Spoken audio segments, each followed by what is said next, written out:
Halo, selamat datang kembali di sesi kita. Kali ini nih, kita mau bongkar sesuatu yang, ya ampun, kita lakuin tiap hari, tapi mungkin jarang dipikirin dalam-dalam ya. Betul. Kenapa sih kita beli barang yang kita beli? Sumber kita kali ini dari materi klasik, buku Principles of Marketing, khususnya bab 5 ya, tentang pasar konsumen dan perilaku pembeli. Jadi misi kita apa nih? Ya, kita coba ngintip sedikit lah ke dalam kotak hitam pikiran konsumen. Apa sih sebenarnya yang terjadi pas Anda misalnya milih satu produk dibanding yang lain? Apa kita beneran serasional itu? Atau jangan-jangan ada ya kekuatan lain gitu? Menarik itu. Pernah nggak sih Anda ngerasa gitu? Barang yang Anda pilih, HP, mobil, atau bahkan kopi langganan, itu kayak ngomongin siapa diri Anda. Oh iya. Konsep kita adalah apa yang kita konsumsi, ini kan seru ya. Dan ini baru satu sudut pandang aja nih yang bakal kita gali. Oke, siap ya? Mari kita mulai. Oke, nah, buat mulai nih, gimana sih caranya pemasar gitu ya, mencoba memahami sesuatu yang kayaknya rumit banget, personal banget, kayak keputusan beli ini. Rasanya kayak nebak-nebak isi kepala orang ya. Ada modelnya nggak sih? Ya, tentu ada kerangkanya lah, meskipun ya nebak isi kepala mungkin agak kejauhan ya. Pemasar itu seringnya pakai model stimulus respons. Stimulus respons. Iya, coba bayangin gini deh. Anda tuh kena berbagai rangsangan. Ada rangsangan dari pemasaran itu sendiri, produknya, harganya, promo yang Anda lihat, tempat jualnya. Terus ada juga rangsangan dari luar, dari lingkungan. Ekonomi lagi oke atau lagi susah, ada teknologi baru, apa yang lagi hit secara sosial, budaya. Oke, jadi semua info sama pengaruh dari luar itu masuk gitu ya. Terus masuk kemana? Nah, semua itu masuk ke dalam apa yang kita sebut kotak hitam. Kotak hitam. Wah, kedengerannya agak gimana gitu ya, misterius. Isinya apa tuh? Ya, istilahnya gitu. Tapi intinya, ini tuh tempat semua proses di dalam diri kita terjadi.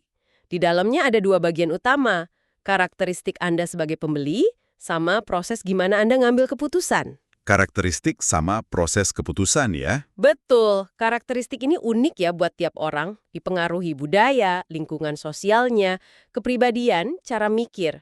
Nah, kalau proses keputusan itu ya langkah-langkah mental yang Anda lewatin gitu. Terus, hasil akhirnya apa dong? Hasilnya ya, respon Anda, keputusan buat beli. Merek apa jadinya yang dipilih, belinya di mana, kapan, berapa banyak. Nah, tantangan terbesarnya buat pemasar, dan juga yang seru buat kita pahami, itu apa yang terjadi di dalam si kotak hitam itu. Kenapa Anda nanggepin stimulus A caranya X, orang lain nanggepinnya caranya Y. Itu dia intinya. Oke. Coba yuk kita buka dikit deh kotak hitam itu. Faktor apa aja sih yang paling kuat ngebentuk respons kita? Tadi Anda sebut ada karakteristik pembeli. Itu bisa dipecah lagi nggak? Tentu bisa banget. Secara umum nih, ada 4 kelompok gede faktor yang saling nyambung dan ngaruhin kita. Seringnya tanpa kita sadar penuh loh. Ada faktor budaya, sosial, pribadi, sama psikologis. Masing-masing ini lapisannya banyak lagi. Wah, 4 ya. Kita mulai dari yang paling dasar mungkin ya. Budaya. Ini kayak fondasi awal kita ngelihat dunia gitu kan? Betul sekali, budaya itu pengaruh paling fundamental, paling dasar. Ini tuh isinya nilai, persepsi, keinginan, perilaku dasar yang kita pelajarin dari keluarga, dari institusi penting lain, dari kecil. Ini ngebentuk kacamata kita lah. Terus di dalam budaya gede ada juga subkultur. Ini kelompok orang yang punya sistem nilai barengan karena pengalaman hidupnya mirip. Bisa karena bangsa, agama, ras, atau daerah. Contohnya nih, pasar Hispanik di Amerika. Gede banget kan daya belinya triliunan dolar, orangnya muda-muda. Nah, pemasar harus paham nih nuansanya, nggak bisa dipukul rata. Oke. Selain subkultur? Ada juga kelas sosial. Ini pembagian masyarakat yang relatif permanen ya, berdasarkan kombinasi kayak kerjaan, pendapatan, pendidikan, kekayaan. Orang di kelas sosial yang sama tuh biasanya punya selera dan cara belanja yang mirip-mirip. Oke. Jadi budaya, kelas sosial itu kayak lapisan dasar ya. Terus gimana sama pengaruh orang-orang di sekitar kita sekarang? Teman, keluarga, rekan kerja, bahkan influencer di medsos, itu masuk mana? Nah, itu masuknya ke faktor sosial. Ini pengaruhnya kuat banget loh. Kita ngomongin soal kelompok referensi. Ini kelompok yang jadi titik banding buat Anda, langsung atau nggak langsung pas ngebentuk sikap atau perilaku. Kelompok referensi. Contohnya? Ya, Ada kelompok yang Anda jadi anggotanya, ada kelompok yang Anda kagumi, pengen kayak mereka gitu. Itu kelompok aspirasional, ada juga yang Anda justru hindari. Nah, yang seru di sini tuh kekuatan word of mouth. Dari mulut ke mulut itu ya? Iya, info dari teman, keluarga, atau rekan yang kita percaya tuh seringkali jauh lebih nampol efeknya daripada iklan. Wah, jadi word of mouth tuh masih relevan banget ya di zaman digital gini. Saya kira udah kegeser sama iklan atau review online. Review online itu sebenarnya bentuk modernnya word of mouth juga sih. Tapi rekomendasi langsung dari orang yang kita kenal dan percaya itu, wah, bobotnya beda. Bener juga ya. Makanya pemasar pinter tuh coba manfaatin ini. Misalnya lewat buzz marketing, nyari, atau bahkan nyiptain opinion leaders. Orang-orang yang didengerin lah di komunitasnya. Terus jangan lupa juga keluarga. Ini masih dianggap unit beli konsumen paling penting. Peran suami, istri, anak itu ngaruh banget. Terakhir ya, peran dan status sosial kita di berbagai kelompok juga nentuin kita beli apa buat nunjukin posisi itu. Masuk akal, masuk akal. Nah, selain lingkungan sosial nih, gimana sama faktor dari dalam diri kita sendiri? Kayak umur, kerjaan, gaya hidup kita kan unik ya? Tepat, itu masuknya ke faktor pribadi. Ini cakupannya. Usia, sama tahap siklus hidup kebutuhan kita kan berubah banget ya seiring umur nambah atau status keluarga ganti. Pekerjaan juga ngaruh. Ya jelas beda lah kebutuhan baju pekerja konstruksi sama bankir. Jelas beda. Situasi ekonomi juga penting. Pendapatan, tabungan, bunga pinjaman, itu pasti ngaruh ke pilihan produk sama seberapa sering kita belanja. Terus ada gaya hidup. Ini lebih dari sekedar kelas sosial atau kepribadian loh.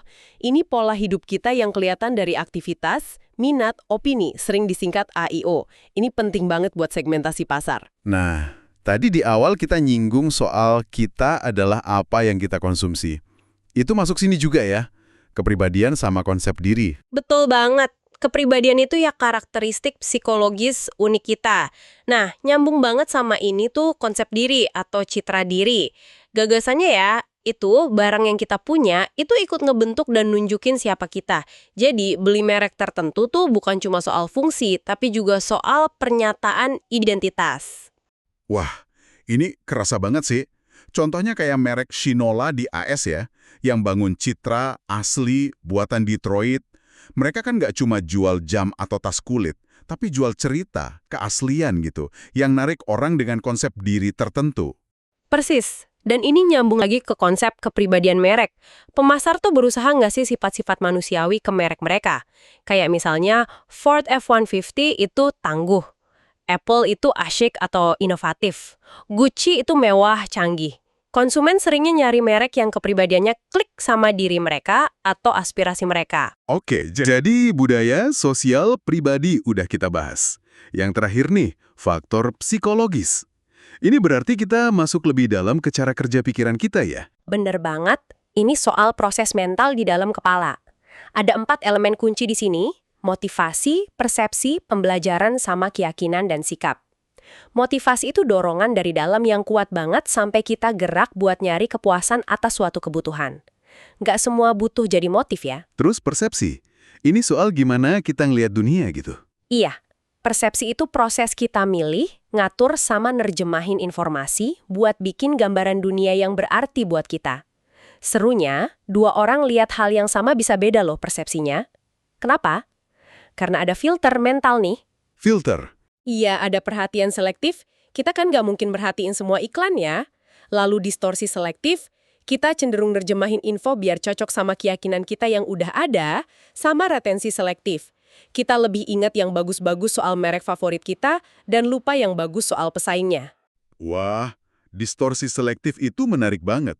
Jadi, kalau kita udah kadung suka satu merek, kita cenderung nyari pembenaran buat tetap suka, dan nutup mata sama info jeleknya gitu? Hahaha, ya kurang lebih kecenderungan gitu. Terus ada pembelajaran.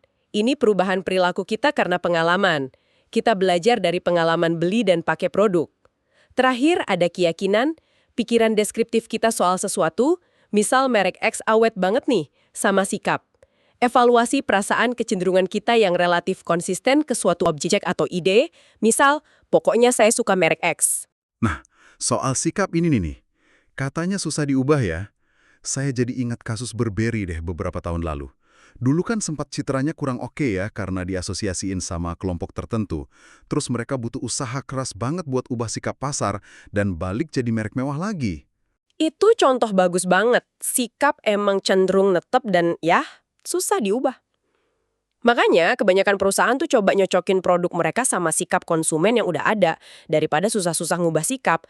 Tapi ya, kayak kasus Burberry tadi, repositioning drastis kadang perlu dan bisa aja berhasil meskipun butuh modal dan strategi komunikasi yang nggak main-main.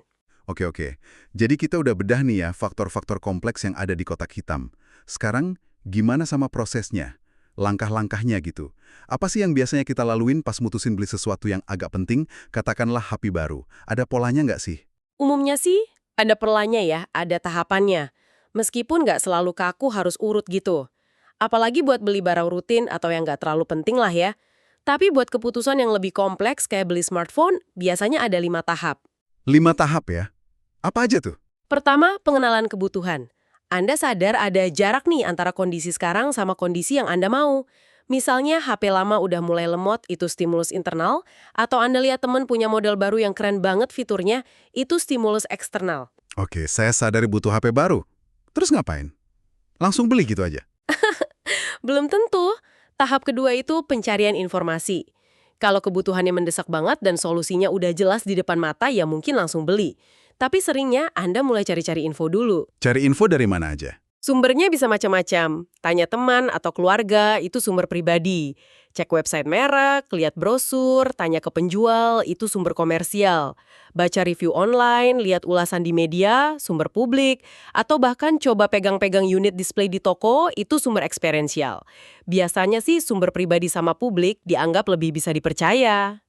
Nah, setelah dapat banyak info, pasti jadi bingung ya. Pilihannya banyak banget soalnya. Nah, benar. Itu masuk ke tahap ketiga, evaluasi alternatif. Di sini nih Anda mulai proses info buat bandingin beberapa merek yang masuk radar Anda, istilahnya choice set. Cara evaluasinya ini macam-macam banget. Ada yang logis banget, bikin tabel bandingin fitur, harga, ada juga yang lebih pakai intuisi, dengerin kata teman, atau rasanya srek aja sama merek tertentu. Pemasar kudu paham banget nih kriteria apa yang Anda pakai di tahap ini. Terus, abis nimbang-nimbang, akhirnya mutusin. Betul, tahap keempat, keputusan pembelian. Biasanya Anda udah punya niat nih, mau beli merek mana yang paling disuka setelah evaluasi tadi. Tapi niat beli ini belum tentu jadi kenyataan loh.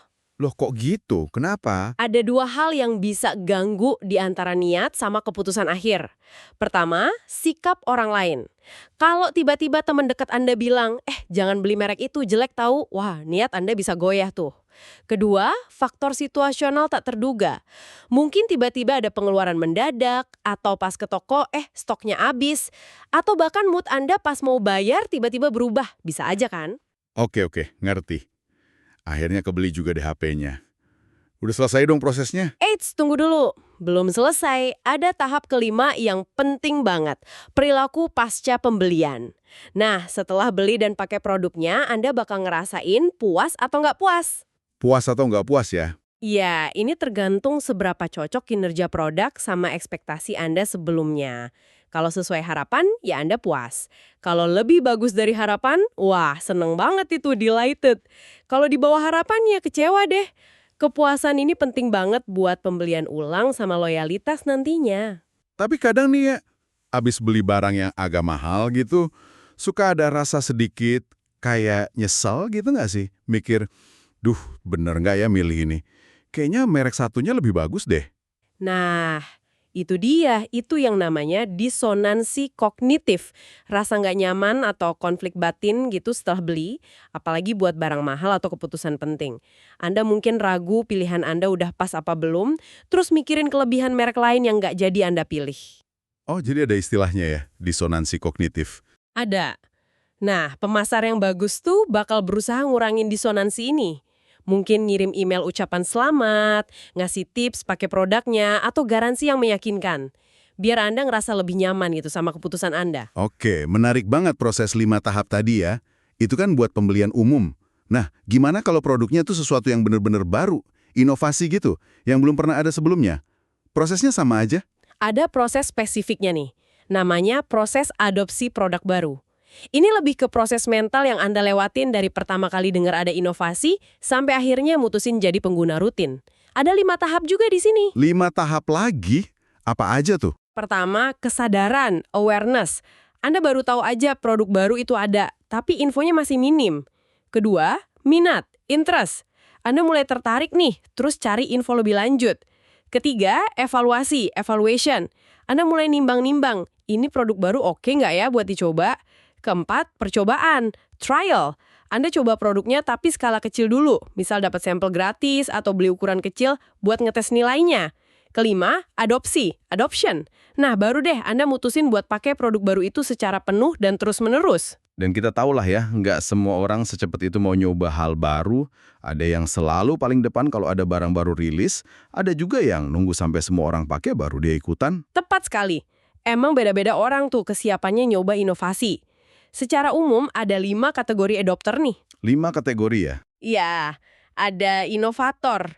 Ini si paling pemberani, suka resiko, pokoknya pengen jadi yang pertama. Persentasenya kecil sih. Terus pengadopsi awal, early adopters. Mereka ini opinion leaders biasanya. Didengerin orang, mereka adopsi awal tapi lebih hati-hati. Penting banget nih buat pemasaran. Oke, inovator, pengadopsi awal, terus? Lanjut ke mayoritas awal, early mainstream. Kelompok ini lebih pertimbangannya mateng, mereka baru adopsi setelah lihat si early adopter sukses. Jumlahnya lumayan gede nih. Terus mayoritas akhir, late mainstream. Kelompok ini agak skeptis. Baru mau coba setelah produknya udah dipakai banyak orang dan kebukti. Jumlahnya juga gede. Terakhir, ada laggards. Ini yang paling belakangan. Terikat tradisi, curigaan sama perubahan, baru mau pakai kalau inovasi itu udah jadi kayak norma atau kebiasaan umum. Sangat berpengaruh. Ada 5 karakteristik produk nih yang menentuin kecepatan adopsi. Pertama, keunggulan relatif. Seberapa jelas sih produk baru ini lebih bagus dari yang udah ada? Makin unggul, makin cepat diadopsi. Seberapa cocok inovasi ini sama nilai, pengalaman, dan kebutuhan target pasarnya? Seberapa susah inovasi ini dimengerti atau dipakai? Makin simpel, makin cepat. Bisa nggak sih inovasi ini dicoba dalam skala kecil atau terbatas? Kalau bisa dicoba dulu, trialability, orang lebih berani kan? Seberapa gampang hasil atau manfaat pakai inovasi ini dilihat atau diceritain ke orang lain. Kalau manfaatnya jelas kelihatan, nyebarnya lebih cepat. Wah gila sih, kompleks banget ya ternyata dunia di balik keputusan belanja kita sehari-hari. Setelah kita bongkar semua ini, mulai dari model perilaku, faktor-faktor pengaruh, proses keputusan, sampai adopsi inovasi. Apa sih pelajaran utamanya buat kita semua yang dengerin? Baik yang mungkin kerja di pemasaran, atau ya kita sebagai konsumen biasa aja gitu. Oke, buat Anda yang emang kerja di bidang bisnis atau pemasaran, ya pemahaman ini ibaratnya napas lah ya. Kalau nggak ngerti kenapa konsumen bertindak begitu, gimana coba mau bikin produk yang pas? Nentuin harga yang cocok, milih cara promosi yang kena, atau naruh produknya di tempat yang bener. Ini bukan cuma soal jualan doang, tapi soal bangun hubungan sama ngasih nilai yang beneran buat pelanggan. Ngertiin kotak hitam itu kunci strategi pemasaran yang sukses. Oke, itu buat yang di pemasaran. Nah buat kita semua nih, konsumen sehari-hari. Apa manfaatnya tahu ginian? Jangan-jangan malah jadi makin pusing lagi pas mau belanja. Hahaha, ya semoga enggak ya. Justru kebalikannya, dengan ngerti faktor-faktor ini, pengaruh budaya lah, tekanan teman, trik persepsi, bahkan disonansi abis beli itu, Anda jadi lebih sadar, lebih aware sama proses di dalam diri Anda sendiri. Jadi lebih sadar ya? Iya, Anda bisa lebih ngenalin kapan keputusan Anda tuh didorong emosi sesaat, kapan karena ikut-ikutan aja, kapan karena iklan yang pinter, dan kapan benar-benar karena butuh dan udah dipikirin matang-matang. Ini kan memberdayakan Anda ya, biar jadi konsumen yang lebih bijak. Bikin pilihan yang lebih nyambung sama nilai dan kebutuhan jangka panjang Anda, bukan sekedar jadi korban bujukan pasar. Istilahnya, Anda jadi lebih kenal kotak hitam Anda sendiri. Luar biasa sih. Jadi, tindakan sesimpel milih sereal buat sarapan atau mutusin langganan layanan streaming itu ternyata, dipengaruhi jaringan faktor yang rumit banget ya. Dari nilai-nilai yang ditanam dari kecil, obrolan di grup WA, kondisi dompet, sampai cara otak kita nyaring informasi. Intinya bener ya, bukan cuma soal apa yang kita beli, tapi ngegali mengapa di baliknya itu.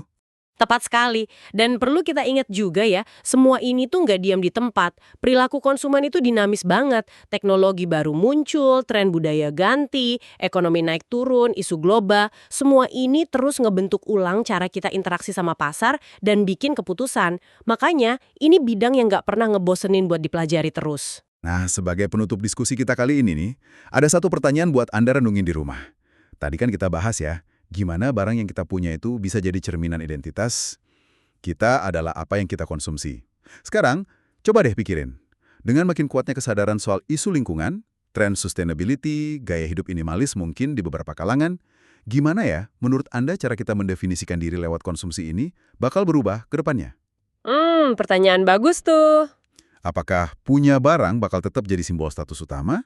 Atau bakal ada pergeseran makna? Mungkin ke arah lain, kayak pengalaman, kontribusi sosial, atau mungkin jejak karbon yang kita tinggalin. Coba direnungkan ya. Oke deh, terima kasih banyak sudah menyimak penjelajahan kita ke dalam benak konsumen kali ini. Semoga wawasan dari materi bab 5 Principles of Marketing ini bermanfaat ya. Sampai jumpa di sesi berikutnya.